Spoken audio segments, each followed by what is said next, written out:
Welcome to Wordvibes. The Word is Light. This is a program in which we look at current topical issues and perspectives from the Bible, which is a record of God's Word. My name is Andrew Norman, and with me is my wife Donnette Norman. And today we continue looking at the topics that we have chosen for today, which is new creation realities, new man, new nature. And so we'll be looking at this series today, and we trust that you will be blessed. It's from the New Man series, and these eternal perspectives are perspectives that have blessed our lives, and so we want to share them with you today. So here we go. By the way, these Word Vibes are coming from our Word Vibes series, which you can look at the transcript on our Facebook page, Word Vibes, Bread for the Nations, and this is number 54. I know I'm going to share the first paragraph with you. What is it that caused a handsome 19-year-old man to give up his dance hall loving lifestyle and also leave his girlfriend with her consent, take the child they just had? Why? He had chosen to earnestly and steadfastly follow Christ for the rest of his life. This was the reason. This, of course, was after visiting a Sunday school class where he heard a clear presentation of the gospel. This young man I'm speaking about was my father. At 19 years old, he visited a Sunday school class at the Church of God of Prophecy years ago. And the word he heard in that Sunday school class just had his head and heart spinning. He said the word pierced his heart, and he got saved, and he knew then that he could no longer continue this party-loving, dance-hall going. He could no longer sleep with his girlfriend, even though they just had a child. With her consent, he moved out. And so we are going to look at the fact that when someone receives salvation, they are a new creature. The scripture calls them a new man, and they have a new nature. He would tell us that he had met and decided to follow Jesus at whatever the cost.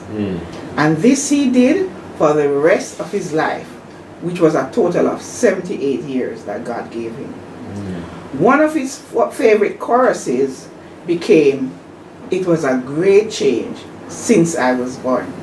I used to hear him just loving this particular chorus. He just loved to sing this chorus. And so sitting down with him one day, I said, "Tell me about your salvation experience." And this is what he shared. "It was a great change since I was born. The things I used to do, I do them no more. The places I used to go, I go them no more." Something had happened to him at 19 years old when he visited that Sunday school class. And that's one of the things we're going to be exploring today. The new man in Christ has a new nature. Andrew? yes, I can remember my own experience. Being somebody who didn't think that church was very important in my life at that time, but then when I experienced this new life, I wanted to be around these people that I would want to be the furthest from before that, because I didn't see what was, exciting or important or beneficial about the kind of lifestyle that they were supposed to be living, even though I didn't know anything about it. It's just ignorance. Yeah, but this new life definitely creates a new nature and gives you that desire to, as they say, birds of a feather flock together. So that was a biggie for me. Not, interested in church at that time really. But when I got saved, I wanted to be in church 8 days a week. Yeah, so that was a major change for me. Of course, experiencing that, I wanted to always be around God's people and in the Word of God, and started to develop new friends. and it was just a whole new experience. Started to go to new places. Yeah, new life, new nature. Yeah. The truth is that salvation is a change of nature. And we definitely need to zoom in today and look at it, because we need to realize that we were born in sin and shaped in iniquity. And one of the base scriptures that we're going to be looking at today is Ephesians 2 verse 1, and it reads, "And you hath he quickened who were dead in trespasses and sins." Verse 2 says, "Wherein in time past he walked according to the course of this world, according to the prince of the power of the air, the spirit that now works in the children of disobedience." There is a spirit that works in the children of disobedience, and this spirit is what is the manifestation of the nature, the sin nature that we were all born with. Now, salvation is a change of nature. It is not just a mental shift or a change of mind and behavior. And I must say here again, as you may have heard me say on several programs before, salvation is not just a change of behavior, because you can have persons who go to a behavior modification program, change their behavior, but that does not mean that they are saved. Sure enough, the work done by the Holy Spirit changes the governing preference of the mind, and this will affect behavior. Certainly. However, one of the most awesome work of God done in the new creation is the change of nature. And how does this nature take place? It takes place by the removal of the law of sin and death we inherited from the first man Adam, fallen Adam, and the installing of the law of the Spirit of life in Christ Jesus, which makes us free from the law of sin and death. And so, as E.W. Kenyon puts it, eternal life is the nature of God. As Apostle Dr. Mary Banks puts it, salvation is receiving the life of Christ. And so we are saying today that salvation comes with a change of nature. And we're going to look at how this nature change manifests itself, because I know for sure that something happened to me at salvation beyond just a mental decision. My nature was changed. I was quickened, according to Ephesians 2 verse 1, or made alive. And previous to this, or prior to this, I was dead in trespasses and sins. It's very important what you mentioned about salvation being the nature of God, or the life of Christ. So in other words, what we read of Christ in the Gospels, when we really receive salvation, we are able to manifest that. We are able to love God with all our hearts and love our neighbor as ourselves. We are able to love people the way how God loves us, which is really a New Testament operation. So it's extremely important that we highlight the fact that it's the life of Christ. The reality, though, I know for many of you listening, you started going to church, or you know a little bit about the Bible, and there is the Word of God has begun to impact on your behavior, which is where the Word of God is now washing your character. And it was the same way with the disciples. Jesus was here with them for 3.5 years. They had not received a new life as yet. Not until the day of Pentecost, after Jesus left, 10 days after he went back to heaven, did they receive the eternal life. But they were already being impacted by the Spirit of God, or the Holy Spirit was already impacting their lives. Jesus, the influence from Jesus was impacting their lives. His words were impacting their lives. And so there was a washing and a cleansing happening. And so there are some persons who experience some of this and begin to equate that as salvation. So we are not, saying the Word of God had not had any effect on you. It may have stopped you from smoking, from drinking, or from womanizing, or from being an adulteress, or whatever, from being promiscuous, or from whatever involvement. But this is, don't stop there. go all the way to receiving this new nature where you can witness for yourself that you have the life of Christ. And just before we go into our break, I just want us to look at two scriptures. Romans 8 verse 2.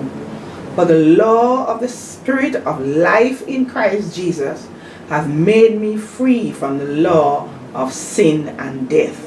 This law installs in us a brand new nature.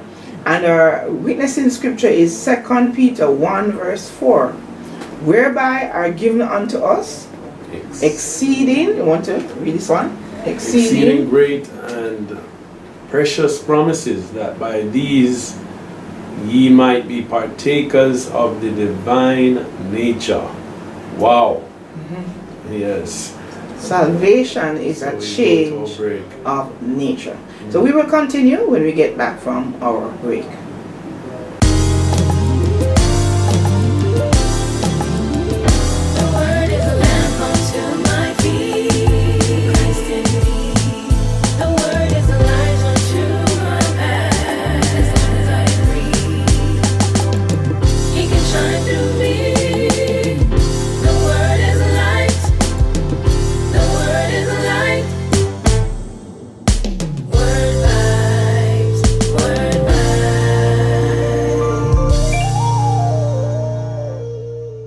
Okay, so welcome back to Wordvibes. The word is light. We are in the middle of a discussion on new man, new nature. And we have been mentioning the importance of receiving the life of Christ as the beginning of this new life, as the beginning of salvation from a New Testament perspective, as the beginning of knowing that you know that you know that you belong to God, for sure, of what the songwriter calls a blessed assurance. And so we also want to encourage you not to stop at just being cleansed by the word, where the word of God and the church or people of God begin to influence you and you begin to see some changes in your life. That is awesome. You are on the way. And you may have made a decision to follow Jesus or to learn about Jesus, to be a disciple. Wonderful. What we're saying now is go on to receiving the life of Christ, which is the Spirit of Christ. And to know that you know that you know that now you're able, without thinking, just to involuntarily manifest the life of Jesus. Right. Who now lives in us for real by His Spirit. Amen. And so, why then do some Christians not walk after the nature of Christ, but walk contrary to the nature or life of the law, or the nature, life, or law of God instilled in them at the new birth? We're going to look at this now, and one supporting scripture that we're pulling up now is 2 Corinthians 5:17, which reads, Therefore, if any man be in Christ, he is a new creature. Old things are passed away or dead. Behold, all things are become new.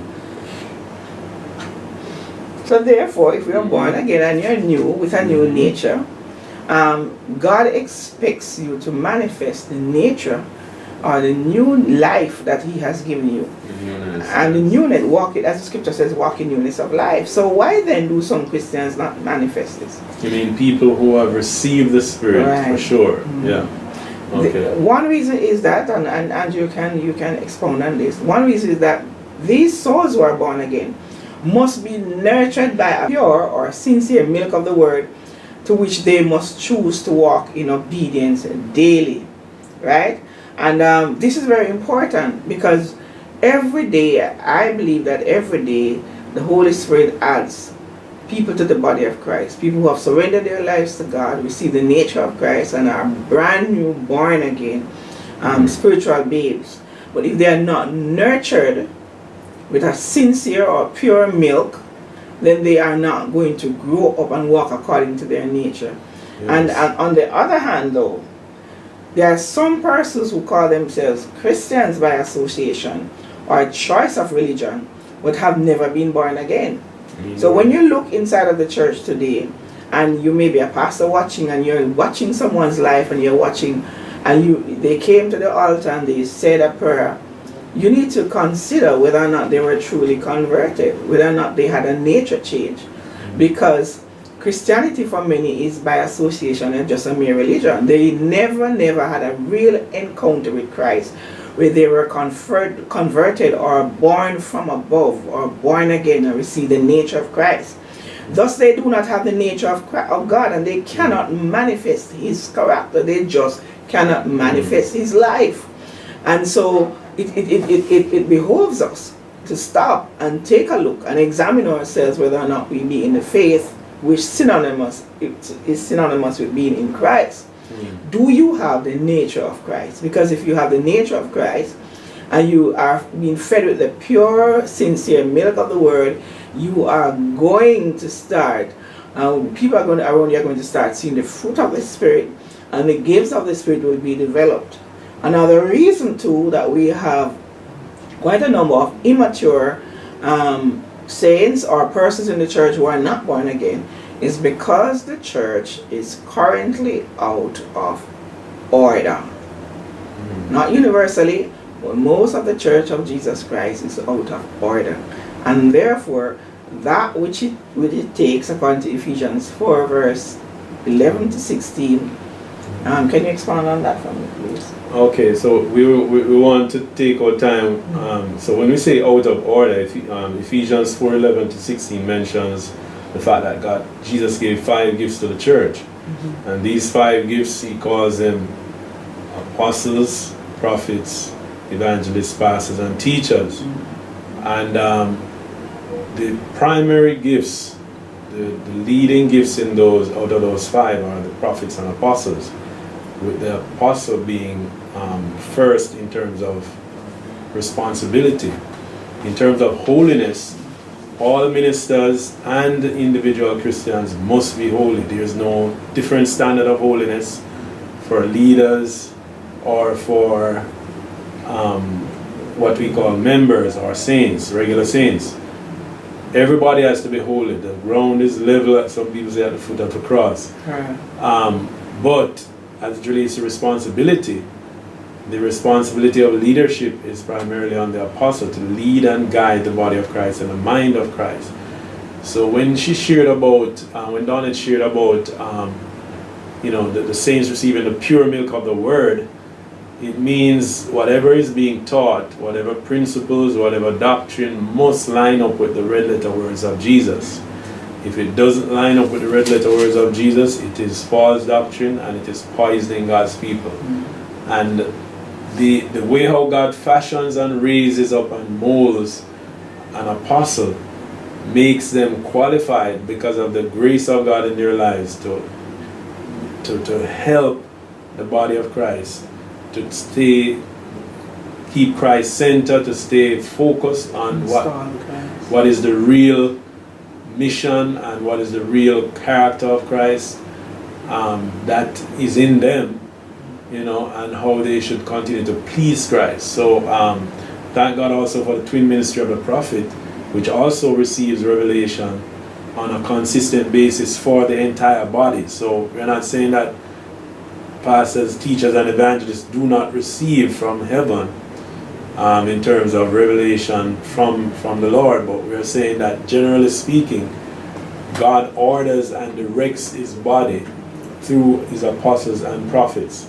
And so because he has been raising up the prophets, true holy prophets in these last days, and restoring the apostles to the body of Christ, now God is requiring all of us to honor and respect the word of God and the grace of God coming through these lives for us as the body of Christ. And so we want to be true and honest to the fact that God is speaking through apostles and prophets.